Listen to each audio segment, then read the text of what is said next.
Bienvenue sur la troisième partie de cette démonstration. Nous allons travailler sur le menu administration. Il faut noter que le menu administration se limite au niveau de l'établissement. Donc ce sont les informations qui seront plus modifiées ou bien renseignées par l'administrateur de la personne au niveau de l'établissement. Nous avons les cycles pour des établissements comme des lycées. Nous pouvons avoir le premier cycle et le second cycle. On peut modifier et écrire peut-être, je ne sais pas, premier cycle. Tout ça dépend de la configuration de tout un chacun en fonction des informations qu'il voudrait qu'on renseigne sur l'établissement. Nous pouvons écrire ici, au lieu d'abréger, écrire plutôt second cycle et modifier. Nous avons ici les trimestres, puisque dans les établissements, on fonctionne en termes de trimestres, que ce soit premier trimestre, deuxième trimestre et troisième trimestre. Nous avons les séquences. Et chaque séquence est liée à un trimestre. Généralement, pour un trimestre, on a 2 séquences. Là. Nous avons les catégories. Ici, ce sont les catégories des matières, puisque il y a des matières qui sont regroupées par catégorie, les matières littéraires, les matières scientifiques et les autres matières. Bon, ici, si autre, par exemple, n'est pas vraiment un mot adéquat, on peut toujours mettre autre matière. Nous avons ici les matières elles-mêmes. Ici, ça enseigne toutes les matières qu'on dispense dans l'établissement. On peut également modifier un enseignement. Tout ça dépend de la configuration de l'établissement en cours, en utilisation de l'application. Nous avons les salles de classe. On peut renseigner une nouvelle salle de classe.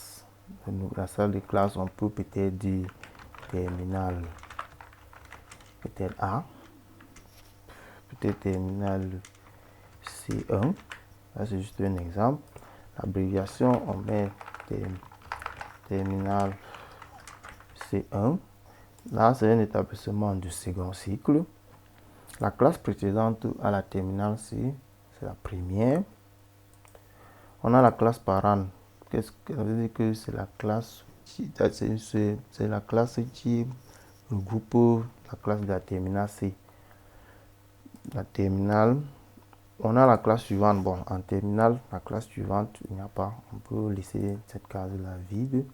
Et le niveau hiérarchique ici, ça veut dire c'est à quel niveau se situe cette classe-là dans la hiérarchie. Par exemple, on a la terminale qui peut avoir une terminale A4 allemand, une terminale C, une terminale D.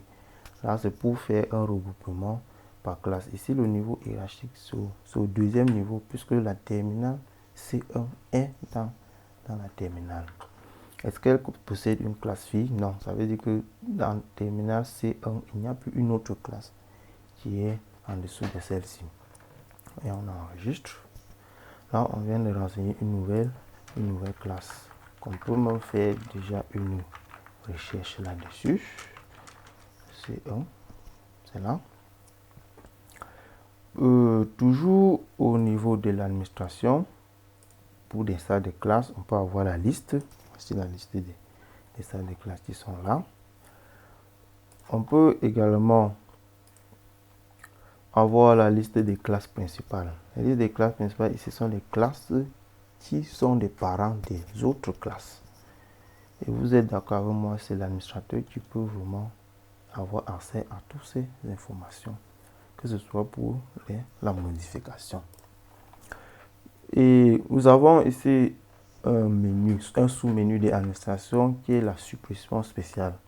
Ici, on dit les opérations effectuées sur cette page sont irréversibles. Donc, la suppression des inscriptions implique la suppression de tous les notes, y compris les absences.